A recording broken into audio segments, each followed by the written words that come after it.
Hello friends, today I am going to be making my very own Louise Carmen trifold style journal cover.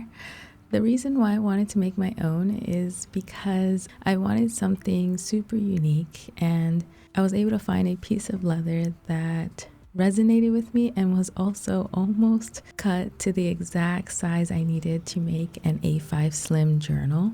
This leather is from Rocky Mountain Leather Supply. It was super affordable, only 24 bucks with free shipping. And this leather is from Badalassi Carlo. It's their Pueblo leather, and it's an Italian veg tan leather, which is perfect for a project like this. And I am also going to have to only do one minimal cut to this aside from rounding the corners, so it's going to be a super fast and easy project. Some of the tools I'll be using are a self-healing mat, a ruler, a rotary cutter, but honestly I prefer a box cutter, a hammer, and some grommets if you want that Louise Carmen style. I will also be using a corner leather punch and some burnishing gum to finish off the edges. So I'm preparing for the first and only cut I'm gonna have to do, and it's quite stressful, but it's okay. We're only gonna be cutting 1 centimeter from the length side. This specific leather is 9 by 16 inches. So at the end, you're going to have an 8.6 inch by 16 inch leather rectangle, and that's going to be the exact length you need to make an A5 slim. So this is my first time cutting leather with a rotary cutter, and honestly I kind of hate it. I didn't feel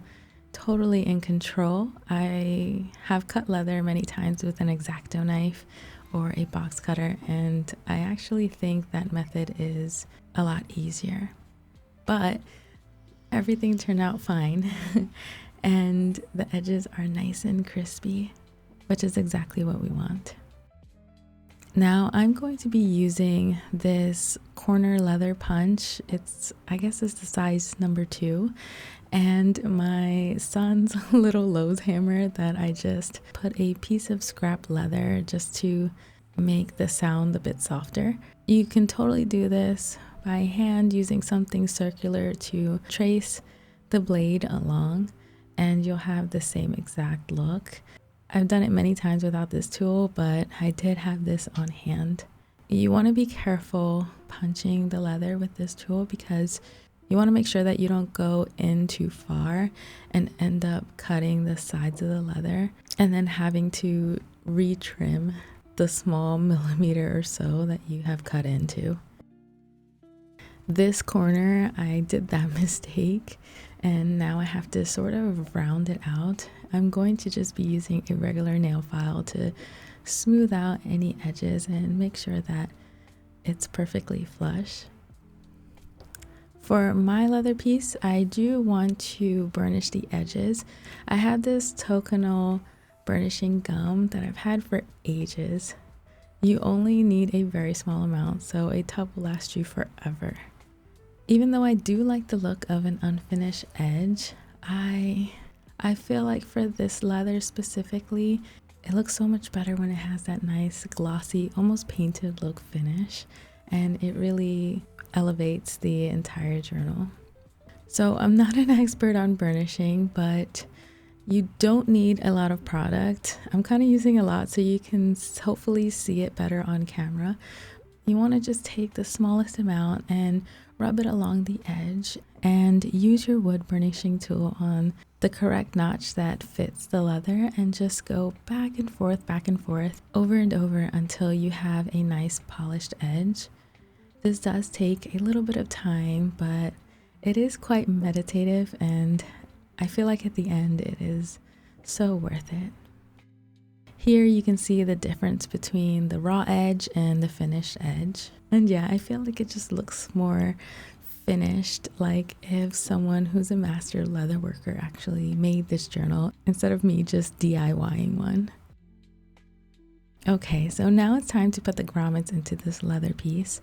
I purchased this grommet kit on Amazon. It was super cheap, and it includes everything from the leather punch to the ram and the base. And I guess it'll be easier to show you on this strip of excess leather I have. Instead of going willy-nilly and just choosing whatever might look best, I'm going to stamp each color to this leather piece and have a better view of which color would be best for this leather piece. I'm sure you've seen throughout the video that the leather color almost changes depending on the light, and where I'm at, the sun keeps coming in and out, so I want to make sure I choose a color that would match this ever-changing leather color. So the easiest way to put these grommets in is by using the ram tool. You can do this by hand, but I feel like the ram tool is just a lot easier. When you're using the metal base, you want to make sure that the side facing outside is nestled into the hole. It should fit perfectly like a puzzle piece.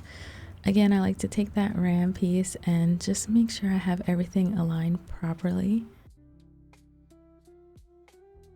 I've done the mistake of just going in and hammering, and I completely ruined the base.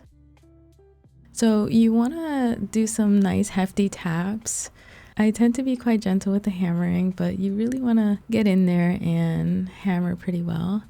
Then you want to make sure that it is tightly adjusted to the leather. You can always go back in and hammer some more. Okay, so now that I have all the grommets put in, I think I'm gonna go with the gold ones. I do have a lot of gold charms, so it kind of makes sense, but I don't know if it's gonna be too much. I don't know, we'll see what I go with.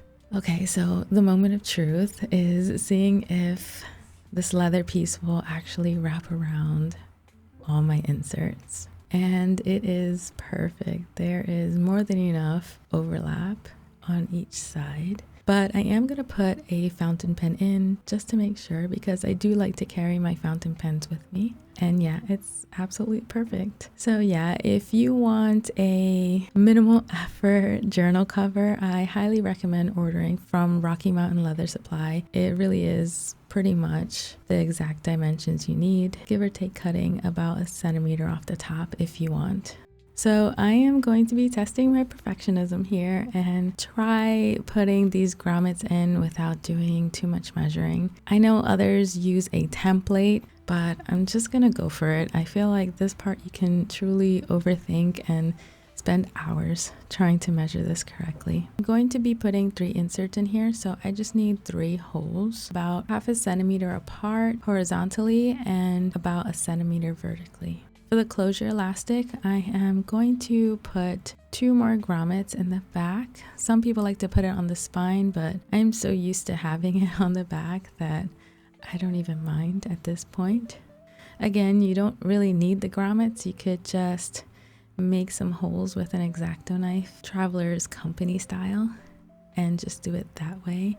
But I feel like the grommets do elevate this leather piece a bit more, and it was pretty inexpensive, only $12 for the kit, and I'm sure you could find it cheaper if you shop around Amazon. The elastics I'm going to be using are, again, from Amazon. These are 2mm elastics, and I chose this pink color because I feel like it went well with this strawberry leather color. Now, when a lot of people make these notebooks, they tend to thread the elastics with a knot on the outside, which creates a sort of bump inside your inserts, and I absolutely hate that. I feel like it kind of ruins the binding, especially if it's a thicker notebook. So what I'm gonna do is put the knot on the inside or along the spine. I know some people use this part of the elastic to add some more notebooks, but I'm not really going to, so I'm just going to try my best to make these knots as small as possible, and hopefully they'll disappear behind the inserts. Now is the perfect time to add the little charms of the spine if you can. I feel like it's a lot easier than opening them up and attaching them once you're done tying up all the elastics. So after threading everything, this is how my piece turned out. I decided to add a blue elastic for the closure, and I really love these moon and star charms. I think they look so cute and almost dainty looking. Off camera, I did use a leather stamp set to emboss my first initial. I just got this from Hobby Lobby. You can get these anywhere and it's not really necessary, but I do like having my initial to just personalize this further.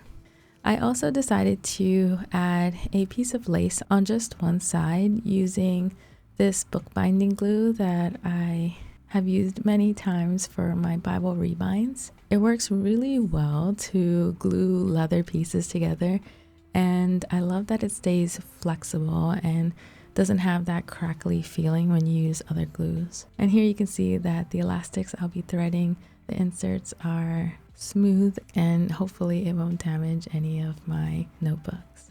So I am going to be adding all of my inserts in here.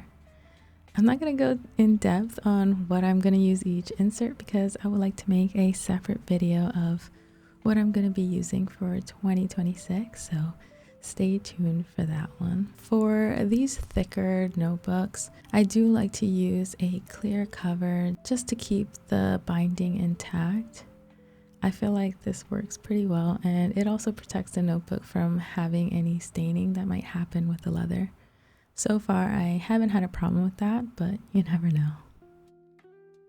So here is pretty much how the cover looks once it's all together. I love that I have lace on just one side. I can have nice and plain, or I can whip out the lace and more personalized size whenever I want that custom look.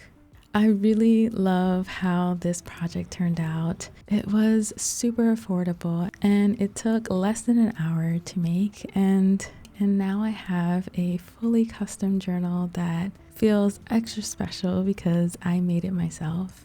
I hope this video gives you courage to try and make your own cover. It was super easy and it only took about 45 minutes to make. If you haven't already, please consider subscribing down below for more videos like this one. Thank you all for watching, and I will see you in the next one.